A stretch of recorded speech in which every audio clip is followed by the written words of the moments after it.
Hi everyone, I hope you are well.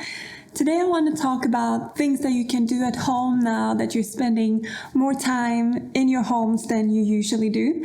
And before I go into all of this, I want to say that it's also totally okay, of course, not that I am to say what you should or shouldn't do, but that it's totally okay also to do nothing. I think in general, in our lives, we do so many things all the time, and now is actually an opportunity to slow down, do less, and focus maybe more inwards than outwards. But having said that, I'm going to share a few ideas of things you can do at home to maybe escape reality a little bit, to get your mind off of the things we're all thinking about right now and more into a sort of creative flow. Or it can also be things that make you feel the satisfaction of accomplishment, because I think now that many of us, or of you maybe, because I'm still working from home, but that accomplishment that you feel when you're working is sort of taken away when we're spending so much time at home. And I think this is something that a lot of people can miss. So I've tried to think about that when I've come up with these ideas, that you should have some sort of sense of accomplishment still in your life, even though you're spending all the time at home. I think it's really important now to focus on the things that you can do rather than the things you can't. You can't change the situation, so you have to work with it. And with all of this in mind, and before I go into all the little ideas, I also want to say that for me, who works from home every day, actually almost regularly as well, is that planning your day is a great help to feel that you're getting going and you have something to do, you have something to get out of bed for, and it's also nice to plan something that you're actually excited about. But having said that now, all of this, let's get into the ideas. But before we do that, just one last thing. I want to thank Skillshare for sponsoring this video, and I'll be chatting more about them in one of my ideas later. The first thing I want to talk about might seem really obvious, but it is to move your body. Most of us leave home every day, and that sort of gets us going without us even thinking about it. But now that we are more confined to our homes, it's easy not to move, and moving our bodies is so important to keep our mood lifted and to keep our spirits high. So that's one thing that I myself really try to do now. And it really helps to feel good in your body as well. We have all these thoughts now that can be very negative, and it's easy for that to creep into our bodies, for us to feel stiff and sore, and that's the last thing we want to feel ever, I think. So yeah, for that reason, it's also really good to just move your body. And it can be as simple as putting on your favorite song and just dancing around your house, or it can be to try some online classes and follow along with a teacher that way rather than going to your regular gym class. Or if you don't go to a gym regularly, maybe can be time to try some classes online and figure out what kind of movement you like that's good for you. And I will leave some of my favorite online teachers down below. So I'll link a few of the people that I follow here on YouTube that I do classes with, and maybe that can be inspiration for you. The next thing is something that I really want to get better at, and it's journaling as well as writing a gratitude list, or you can do one or the other. But I think especially now, like I've said already, that there are a lot of thoughts and feelings that come up, and it can be really nice to get them onto the paper and sort of offload all these feelings onto paper so you don't have to carry it all inside. And yeah, of course, it's great to talk to other people as well, but it's nice to sort of reflect on your own thoughts and feelings, see where they're coming from, and just give your brain a little analysis here and there. And in terms of the gratitude journal, it's a simple way of reminding yourself why you are lucky in this life, what you have in your life that's good, and that you really feel grateful for, which is easy to forget when there's a lot of craziness going on around you. And it's super simple. You can just write down 3, 4, 5, 10, however many you like, but it can be easiest to start with 1 or 3 if you're not used to this. Just write down the things that you feel grateful for that day or in that moment, and yeah, you will see that your mood will shift. I have done this myself and really find it useful. Next, I want to talk all about doing something creative, maybe trying an art project or a creative DIY. I think it's one of the best things to do to sort of escape your mind and sort of immerse yourself in something that's separate from you. It's also something that you do that is hopefully fun. Choose something you think is fun and that you can accomplish as well, something you can finish. You can have that satisfaction of making something and finishing it as well. It's something most of us don't do in our regular lives as well. So it's a great opportunity now to maybe open up this sort of creative side of you that is often dormant since your childhood. So I think it's a lovely thing to do, and it's something that I try to bring into my life more and more as well. It can be something as simple as drawing a little doodle, or it can be a sewing project, or it can be refinishing a piece of furniture at home in a way that suits you better than it looks now. Or you could start doing macrame, which is something I really like, which is a kind of knotting technique to create plant hangers or wall hangings. What else? I guess your imagination is the only thing stopping you in this field. With that last idea in mind, maybe you're wondering how to tap into this creativity. Maybe this is something new for you. And this brings me to this next point, which is about learning something new.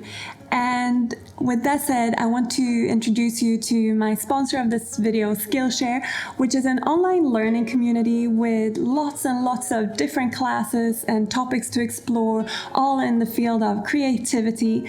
And they're really there to inspire you and for you to learn how to do different creative things. Like there's photography in there, illustration, drawing, writing. There's so much, a huge variety of things. So I'm sure there's something for most people there.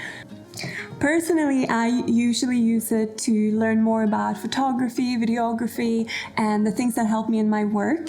But actually, due to social distancing, I am not going to my regular ceramics class at the moment. And I found this awesome class on Skillshare that I decided to explore now during this time that I can't actually go to my class. So while this is not something that's specifically new to me, I am learning to make something that's new to me. I have never before made a ceramic mug, and I'm a little bit scared of it because it seems hard. So I'm watching Helen Levi's class that's called The Art of Ceramics, Creating a Modern Mug. And this is really helping me to understand all the techniques and procedures you go through to make a mug specifically. And I really look forward to the day when I can put these skills into action at my class. So if you're interested in checking out Skillshare and seeing what classes there are for you to learn from there, you can find a link in the description box, and the first 500 of you guys out there to click the link will receive 2 free months of Skillshare Premium to explore all the content.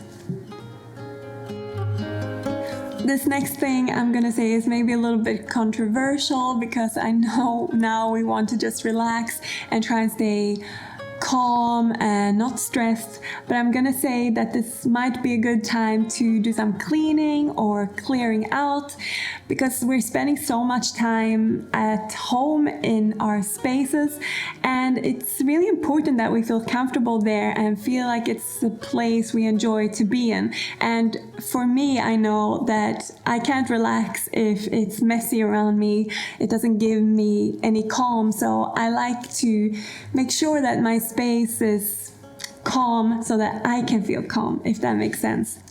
It's also one of those things where you can set yourself a task, you can complete it, and you have a lovely sense of accomplishment. At least I do after I clean or I sort of clear out a section of my wardrobe or my pantry. And it's also maybe a good time to let yourself think about what are the things in your home that you feel good about and that you want to keep. And maybe there are things that you don't feel so good about, and it's time to sort of let them have another life that's not with you in your home. This next one is one that's completely connected to the previous one, and it's to organize. It's another one of those things that can be very, very satisfying, at least, well, actually when you're doing it, but definitely when you're done as well. And I like to focus on maybe my wardrobe or my pantry, where things have a tendency to get a little bit messy, but maybe you are different, we're not all the same. You also know that I am totally about not wasting things, so maybe this is a good time to take stock of the things that you have in your pantry, for example, or even in your wardrobe, and think of new ways of using it. Oftentimes we have things stuffed in the back of our cupboards that we've totally forgotten about, and it's really fun and a lovely feeling to give them new life as well. Continuing on this home improvement path, it brings me to my next idea, which is to tend to your plants. Many of us these days have living plants in our homes, and many of them actually help keep our air fresh, and they sort of bring nature inside, which is something I personally feel is really important right now that I'm spending so much time indoors.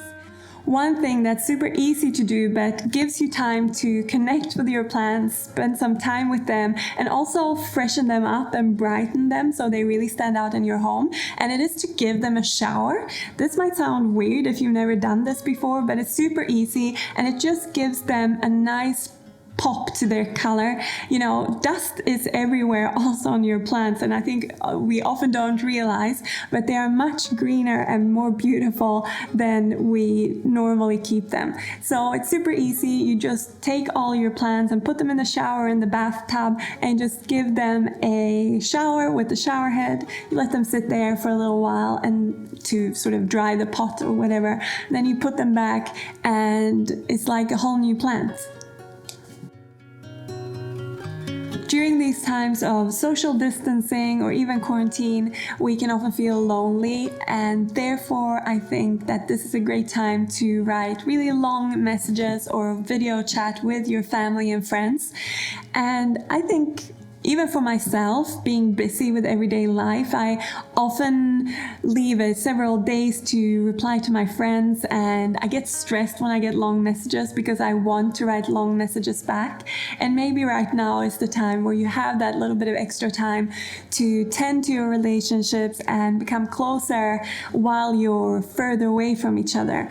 So just a longer message or call, or maybe even doing an activity together, but on a screen.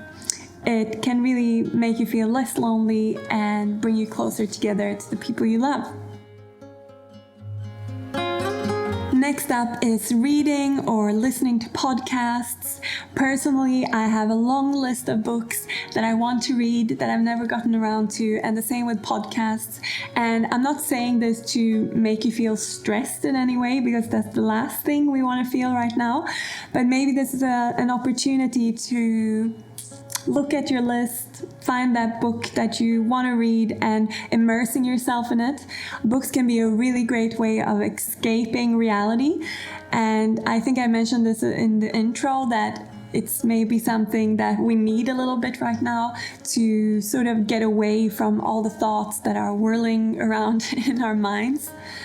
You could also read other types of books that are more about self-discovery or learning about the world. And this is great to spark some new thought patterns, ideas, and it can also help you with journaling, like I mentioned in another idea. The book I'm reading right now is called Sapiens, and it's by the author Yuval Noah Harari. It's about a brief history of humankind, and that's how he explains it. And it's really interesting. It's about how we evolved as humans and how we connect to the world around us. And I can really recommend it. It's not a new book, but it's a good one. And another favorite of mine is called Just Kids, and it's by Patti Smith. And it's a really lovely story about her growing up, kind of. Please leave some of your favorite books in the comments as well if you feel like it. Maybe we can be inspired by each other. So I've talked about learning something new, and this is maybe a little bit similar, but this idea is about starting a new habit or making a change. And maybe you feel like this is not the right time to be focusing on anything like this, and I totally get it. Don't worry about it. But some of us feel that we need to focus on something else at the moment, and I think this can be a really good way of doing it. Finding that one thing that you want to focus in on and that you want to work on in your own life or in your own space. It can also give you that lovely sense of satisfaction, of improvement, or of accomplishing something that I've been talking about as well. But it doesn't have to be a big thing. Maybe it's just you want to start to make your bed every morning, or you want to have sort of a little tea time break every day and give yourself that time to recalibrate. I don't know, it can be really small or really big. It's up to you. It's just an idea. I've talked a lot about our thoughts in this whole video, and this brings me to the next idea, which is all about meditation. And meditation is a way to really sort of understand your thoughts. And we're in a unique situation now where we might feel completely enveloped by our thoughts coming in and out, and also maybe being quite negative or making us feel scared. And that's the thing about thoughts, right? They make us feel things, and they're not always pleasant.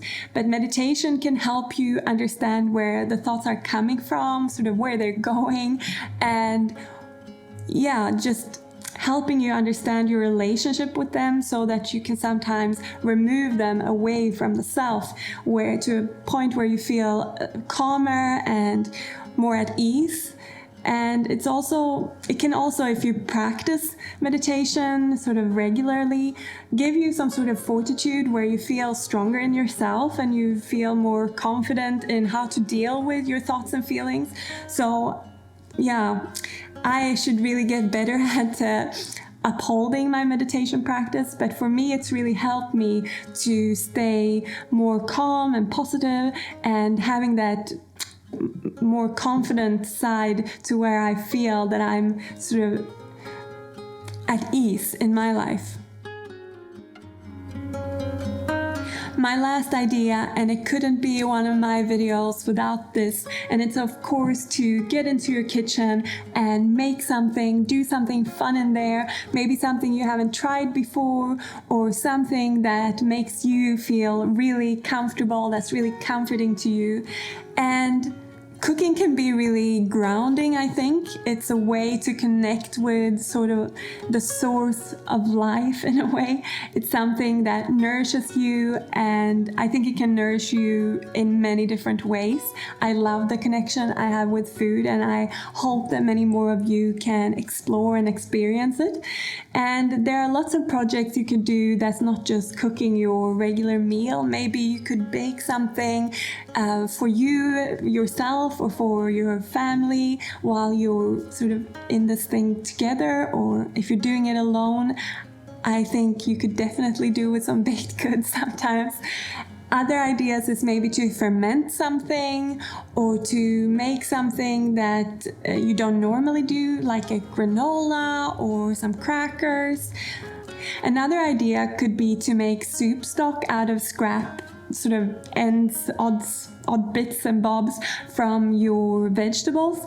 Right now, food is a little bit odd. A lot of people are buying a lot of stuff, and that means that maybe when you go, you can't find all the things you want. And also when we're sort of almost stuck inside, maybe we're not going to the shop as often, it's good to make your food last as long as it can. And like I've said earlier in this video, I'm all about not wasting, and this is a great way to learn not to waste sort of those little bits and bobs that get left over as you're cutting and chopping and peeling, and using them for something good. And it's super simple. You can actually keep all these cuttings and peels in a bag or a container in your freezer, and then when it's filled up, you can bring it out and add it to a pot with some water, cook it for an hour or two, and you have lovely vegetable stock that you can make even more yummy food from. So yeah, that was a little extra tip for you. And yeah, I really hope you've enjoyed this video, that it's given you something positive that you can bring into your life. And if not, at least we had this lovely moment to connect and sort of chat to each other. At least I'm chatting to you, and please chat back with me in the comments. I love reading them, and I try to respond to you as much as I can. And yeah, thank you very much for watching. I hope you are all well. I'm thinking of you, and I will see you in the next video. Take care. Bye.